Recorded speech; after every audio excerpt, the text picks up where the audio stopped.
Un jour, un homme se rend au cimetière pour rendre hommage à sa mère décédée, mais il tombe sur un autre homme qui lui ressemble. Il apprend alors une vérité surprenante. Ted Jones est né dans une famille aisée qui vivait heureuse dans un manoir. Ses parents sont morts le jour de son 20e anniversaire, lui laissant un énorme héritage. Cela a donné à Ted l'impression d'être un petit dieu, et quiconque voulait bien l'écouter se faisait répéter qu'il était différent des gens ordinaires. J'ai du sang noble qui coule dans mes veines, vous savez, a-t-il dit un jour à une femme lors d'un rendez-vous. Comme la royauté ? Lui avait-elle demandé en ricanant. Encore mieux, non seulement j'ai beaucoup d'argent, mais j'ai aussi hérité de la force et de la ruse de mon père, lui avait dit Ted tandis qu'elle l'écoutait, enchantée même si elle n'était pas complètement convaincue par ses dires. Ted a vécu comme cela pendant des années et, à 23 ans, il a trouvé l'âme sœur en la personne de Savannah.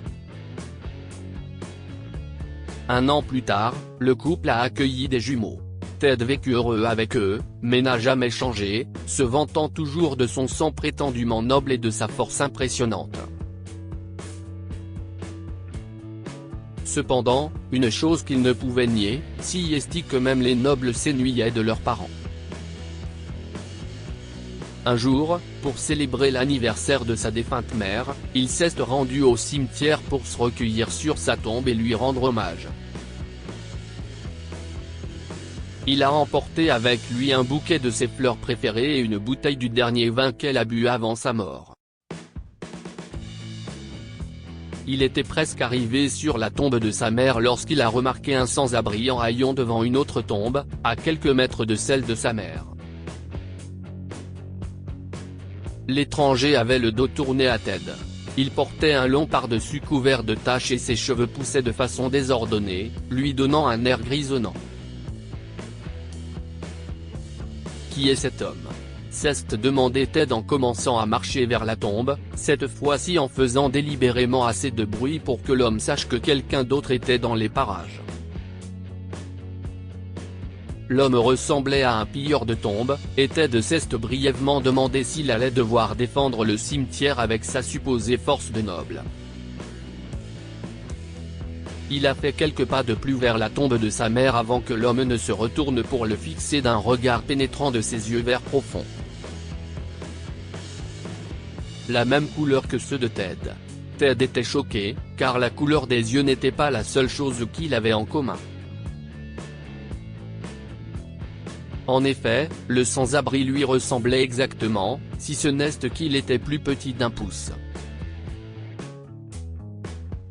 « Qui êtes-vous » a demandé Ted à l'homme en se rapprochant. Sa question a été accueillie par le silence du sans-abri qui n'avait pas dit un mot depuis qu'il avait vu Ted. « Je vous ai posé une question », grogne Ted avec agacement. L'homme ne répondit toujours pas et se retourna comme pour partir, choquant Ted, qui était habitué à ce que l'on obéisse à tous ses ordres sans poser de questions.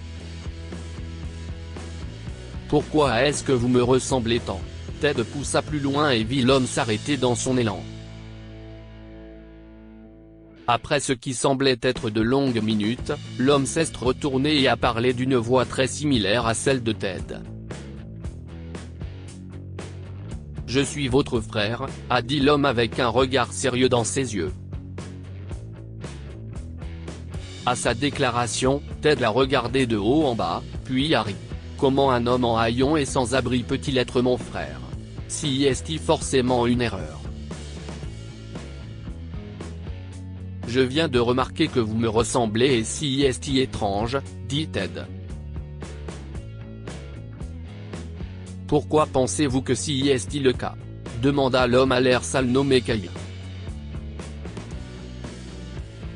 Je ne sais pas, pourquoi vous ne me le dites pas ? Dit Ted. Imaginez un peu, dit Caillou. Hier, vous aviez une entreprise, une famille heureuse, un énorme héritage de votre père, mais aujourd'hui vous apprenez que la tombe réelle de votre mère biologique se trouve à seulement 10 mètres de celle de la femme que vous avez appelée mère toute votre vie. Et comme si cela ne suffisait pas, vous rencontrez un pauvre sans-abri qui se trouve être votre frère jumeau. Cette déclaration a déclenché la colère de Ted. Il ne voulait tout simplement pas accepter ce que le sans-abri lui disait. Comment pouvait-il avoir un frère jumeau à son insu? Ce qu'il ne savait pas, c'est que Kyle a grandi dans un orphelinat. Quand il a été assez grand, il a essayé de retrouver sa mère, mais sans succès, jusqu'à ce qu'elle décède, de sorte que lorsqu'il l'a finalement rencontrée, sa mère était déjà morte. Tout ce qu'il pouvait faire était d'en apprendre plus sur elle, et c'est ce qu'il fit. Parlez-moi d'elle, dit soudain Ted, en fixant la tombe supposée de sa mère biologique. Elle était avec un homme égoïste quand elle nous a donné naissance, et dès qu'il a vu des jumeaux, il l'a quittée. Elle n'avait pas les moyens d'élever des enfants, alors elle nous a emmenés à l'orphelinat. Quand vous étiez bébé, vous étiez très faible et aviez des problèmes de santé. Le personnel de l'orphelinat savait qu'il serait difficile de s'occuper de vous, il fallait donc que vous trouviez une famille le plus vite possible. Vous avez été adopté par un couple riche, mais il n'avait besoin que d'un seul enfant, alors j'ai été laissé derrière. J'ai été élevé à l'orphelinat, c'est pourquoi je suis devenu comme ça. Car il ne savait pas qu'il avait un frère jusqu'au moment où il a appris la mort de sa mère. Mais il avait décidé de ne pas venir voir Ted, parce qu'il ne voulait pas intervenir dans sa vie et la gâcher. Ted est choqué par cette révélation. Toute ma vie, j'ai pensé que j'étais spécial, que j'avais hérité de la force et de l'intelligence de mon père. J'étais sûr d'être au-dessus des autres. Mais il s'avère que j'ai eu une vie riche parce que j'étais un bébé faible et que les gens ont eu pitié de moi.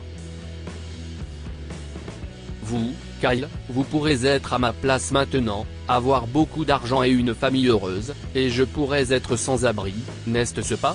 A demandé Ted avec des larmes dans les yeux. La vie a pris cette tournure Ted, ce n'était pas sous notre contrôle, mais nous pouvons décider maintenant comment aller de l'avant, a dit Kyle et a pris Ted dans ses bras. Plus tard, ils se sont recueillis sur les deux tombes et sont retournés ensemble au domicile de Ted. Ted a soutenu Kyle financièrement et l'a employé comme chauffeur personnel, un travail bien rémunéré qui a permis à Kyle de vivre confortablement.